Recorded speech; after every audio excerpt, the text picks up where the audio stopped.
Well, hello everyone. It is a Friday, November the 3rd, 2023. I am Delbridge, and I'm not wearing a benchmark shirt, wearing a button down. There's some good news and some bad news. Last week we had to do a non-live camera shot on that because I have had surgery on this shoulder and I couldn't get a good shirt on. You didn't need to see all that. But we're up. We're almost back in the pink. We're going to town, and here we are with today's show. Now, we got football this weekend. We had an off week last week. Good week to be down anyway. So we have some football coming up this week. LSU against Tide, and I don't know who's playing against somebody against the Big Orange. Let's get into today's show. If you like this content, please go to CallDelToSell.com, find the tab that says on YouTube, click it, and it'll open up a page of QR codes. There you can use a smartphone to scan and get to the YouTube page, or you can just mouse over and click it on a PC.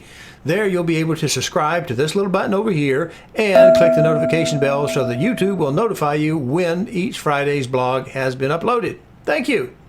All right, well, we have some good news, looks like. It says here, this is from CNBC. The dateline on this was today, November 3rd, 2023. Mr. Jeff Fox did this, not Jeff Foxworthy, but Mr. Jeff Fox.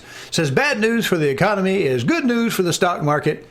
or ellipse, as long as it doesn't get too bad.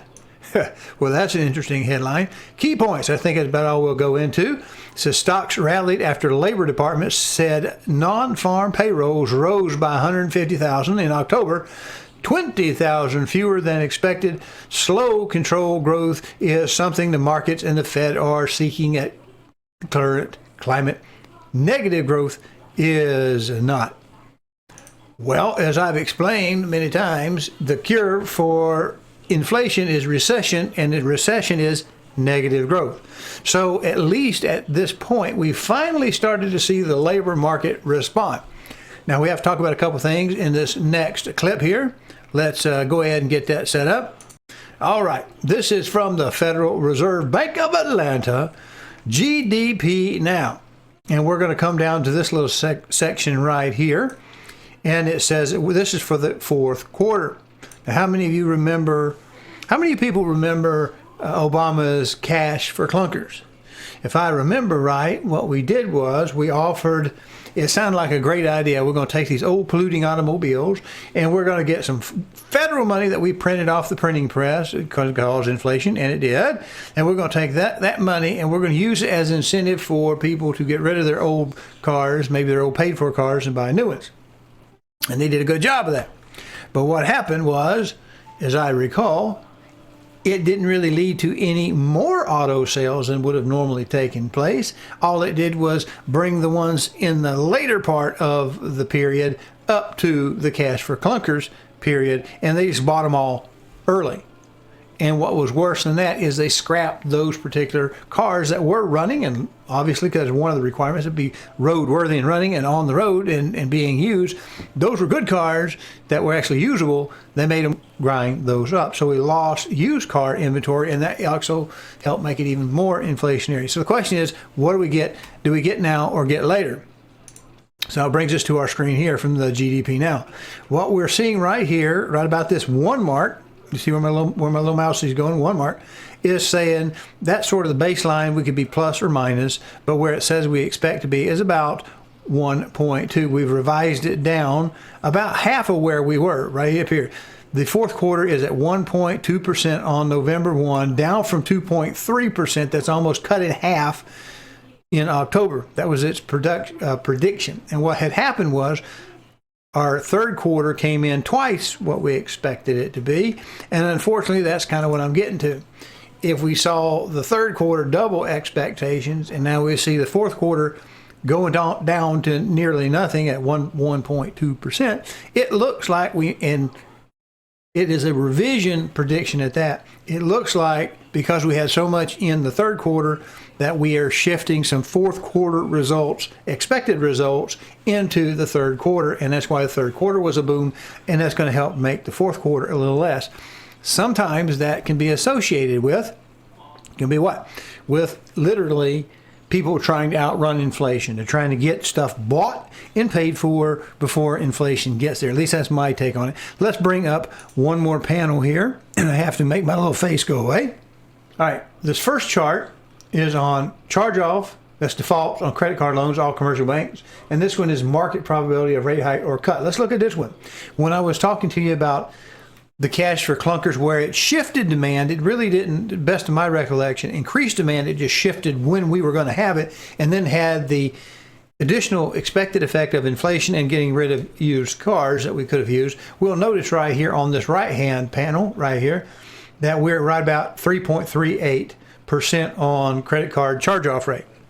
And we'll notice that if we go across this 4 o'clock line right here, 4% right here, 4 o'clock, that's right about where we entered the recession of 2008 to 2010.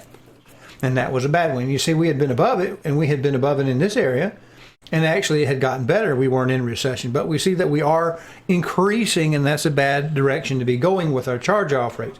Here, from this recession in the 2000 to about 2008, we see we actually were oscillating a little bit, but we were getting better on our credit card default rates. Here we're going in the wrong direction. We're going up toward the 4% mark. If we switch to this other pane, this is what I want to talk to you about.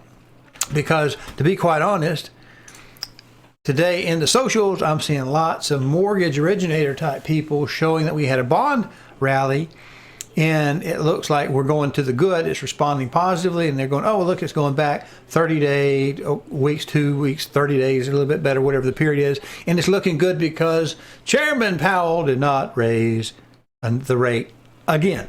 And so they're saying it's going to show that we're probably topped out.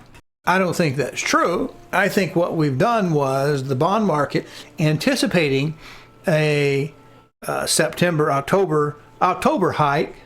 They had baked it in the pricing, and then it didn't come, so they dropped the rates down. I think that's the cause of the lower rates that makes us look like we're going to have better mortgage rates for a while. Here's the problem. If you didn't get with me, if we've not been working together, then you're not ready to pounce on this sudden largesse, this serendipitous fall of rates. And we may go down a quarter, we may go down a half, but I wouldn't expect too terrible much. But it looks good because we're going in the right direction. But are we? When we go back to this left panel, what we see is the green line. This is from the Economy Now. This is from the app, the Atlanta Fed app. And the green line is probability of a rate hike.